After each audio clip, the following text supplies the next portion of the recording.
Good morning, children of class 5. So here is your Shipra ma'am, and we are going to study the second chapter. Okay, previously we have studied the first chapter, a surprise, and now we are moving to the second chapter, that is a poem to a butterfly by William Wordsworth. Okay, William Wordsworth is a poet of the poem to a butterfly. तो William Wordsworth उसके poet हैं. Okay, so here we will study about William Wordsworth. William Words के बारे में पढ़ते हैं क्या है. सो विलियम वर्ड्सवर्थ 1770 to 1850 is one of the most well known English poet. Okay, वो बहुत वेल नोन इंग्लिश पोएट थे. He is said to have started the romantic movement in English literature. उन्होंने इंग्लिश लिटरेचर में रोमांटिक मूवमेंट स्टार्ट किया था. This was a movement in the late 18th and the early 19th century when importance was given to the beauty of nature and human emotions. तो उस समय उनकी वो start हुए तो उनका ये हुआ what to say in that this was a movement. वो मूवमेंट कब था? वो रोमांटिक मूवमेंट क्यों कहते हैं उसे? Because that time that movement the importance was given to the beauty of nature and the human emotion. Okay, तो human emotion और ब्यूटी ऑफ नेचर को इंपॉर्टेंस दिया जाता था. Okay, Wordsworth grew up in a lake district of England and was greatly influenced by the nature since his childhood. So Wordsworth जो थे वो grew up हुए थे. कहाँ पे उनका अपब्रिंगिंग कहाँ से हुआ था? उनका एक डिस्ट्रिक्ट ऑफ इंग्लैंड से वो डिस्ट्रिक्ट था, वहाँ पे उनका अपब्रिंगिंग हुआ था. And he was greatly influenced by the nature since his childhood. और वो नेचर से बहुत ज़्यादा इन्फ्लुएंस थे अपने चाइल्डहुड से. ओके, चाइल्डहुड के टाइम से ही वो नेचर को, प्रकृति को बहुत पसंद करते थे. Okay, he was very influence. So come to the poem. So here we will start the poem. Okay, so this poem is written by the famous poet William Wordsworth. आपको पता चल चुका है. And the speaker of the poem is grown up person. तो speaker जो William Wordsworth है वो अब ग्रोन अप हो चुके हैं. ओके, वो बड़े हो चुके हैं. And he shows his curiosity looks back to his childhood. Okay, वो क्या होता है? He is curiously looking back to his childhood. वो अपने पीछे जाते हैं, अपना चाइल्डहुड को वो रिमेम्बर करते हैं. How the site of butterfly reminds him his pleasant days of childhood and that he had spent with his sister in the countryside. तो एक जो बटरफ्लाई उसका साइट जो है वो बटरफ्लाई उन्हें दिखती है और वो उन्हें अपना बीता हुआ दिन, अपना चाइल्डहुड याद दिलवाती है जो अपनी सिस्टर के साथ उन्होंने कंट्री साइड में बिताई थी. Okay, so come here now. So I have watched you now a full half hour. तो क्या बोलते हैं विलियम वर्ड्सवर्थ कि मैंने तुम्हें अभी फुल हाफ आवर से मैं तुम्हें देख रहा हूँ. किसे देख रहे हैं वो? तो वो बटरफ्लाई को देख रहे हैं. Okay, he says that I am watching you from half hour, full half hour, आधे घंटे से वे उस बटरफ्लाई को देख रहे हैं. Self poised upon that yellow flower and little butterfly indeed I know not if you sleep और feed.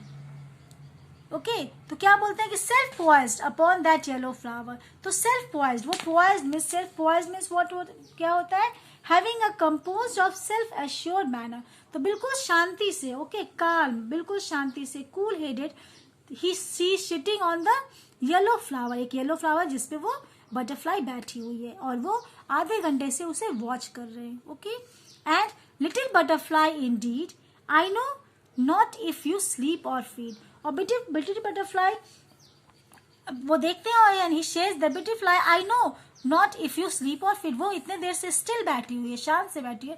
Then he is thinking, he is saying that I don't know whether you if you feed, if क्या तुम खाती हो या और you sleep. Okay, because from long time she is sitting on that flower. Okay, so he spotted the butterfly in his garden and he is saying that how and his full attention is towards that butterfly. पूरा attention उनका उस butterfly पे है क्योंकि वो half hour से उसी को देख रहे हैं.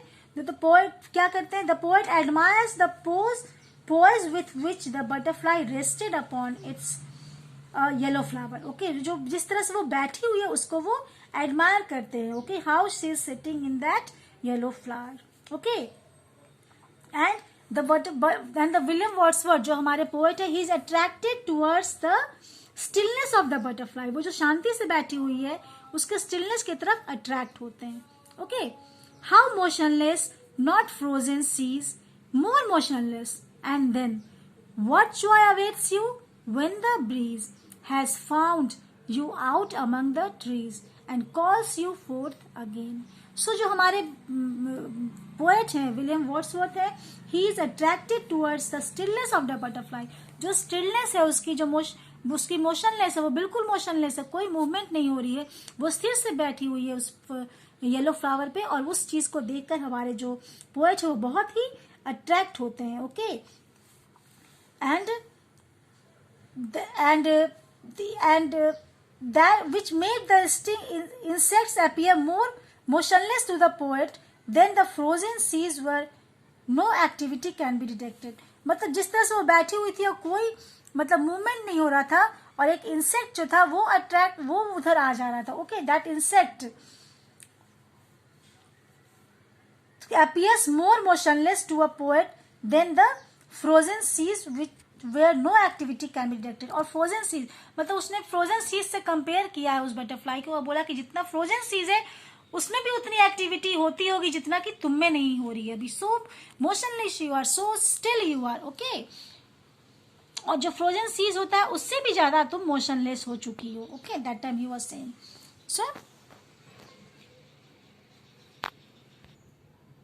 more motionless. Okay, how motionless, not frozen seas, more motionless. And then तो वो he says what William Wordsworth says, the poet होते हैं वो बोलते हैं कि जो वो सोचते हैं कि the unbroken stillness, जो unbroken stillness है, उसकी जो शांति है, उसकी जो calmness है of the butterfly made the poet wonder. वो wonder करते हैं, वो सोचते हैं the stillness and calmness of the butterfly has made him think that if this ever moves to even eat or sleep, he thinks whether she moves to eat or sleep. Okay, so what joy awaits you when the breeze has found you out among the trees and calls you forth again. So what he said further, that then the poet imagines. Okay, अब वो सोचते हैं, now he imagines the joys of little creature must feel every time the breeze found its delicate wings among the trees. Okay, अब वो सोचते हैं what joy awaits you. Now he thinks about the imagines about the joy, the little creature. मतलब joy जो होता है वो butterfly के बारे में सोचते हैं कि how so must feel every even time. वो joy कितनी खुश होती होगी the time when the breeze found its delicate wings among the trees. उसका डेलिकेट स्विंग है जब वो उड़ जाती है हवा के साथ और वो ट्रीज पे पहुंच जाती है. Okay, calling out to the butterfly to take flight once again. और वो बोलते हैं कि take flight once again. Okay, he found you out among the trees, कि वो देखते हैं has found you out among the trees. उसकी जो पंख होती है जब वो उड़ती है और वो ट्रीज पे जाती है, ब्रिज के साथ उड़कर वो ट्रीज पे जाती है, तो हाउ ब्यूटीफुल वो जो इमेजिन करते हैं, वो इस चीज सुंदरता को इमेजिन करते हैं कि how beautiful it is.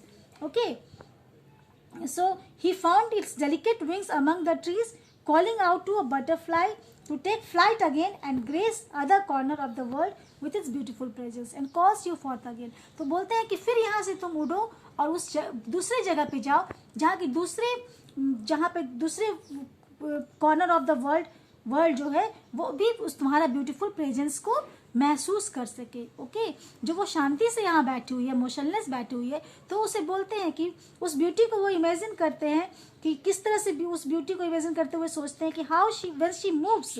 Okay, he feels that he feel every time the breeze found it's delicate wings among the trees. जब उड़ के वो ब्रिज के साथ चली जाती है और वहाँ पे उसका जब ट्रीज पे उसका डेलिकेट विंग्स मिलता है, तो वो जो ब्यूटी होती है बहुत ही खूबसूरत होती है. He feels very happy that time, he feels very joyful that time. Okay, so he says the butterfly to move again and go to the other corner of the world and with the its beautiful presence. और other corner पे जाओ और उसका beautiful presence जो है वो other corner of the world महसूस कर सके. Okay, so till here we will study today, and further next paragraph we will study in the next video. So till then you write this poem, whole poem. Okay, 2 stanzas poem it is. So first stanza is this, you have to write in your copy, and next video we will move to the further stanza. Okay, I think you would have understood all the things. Okay, till then, thank you.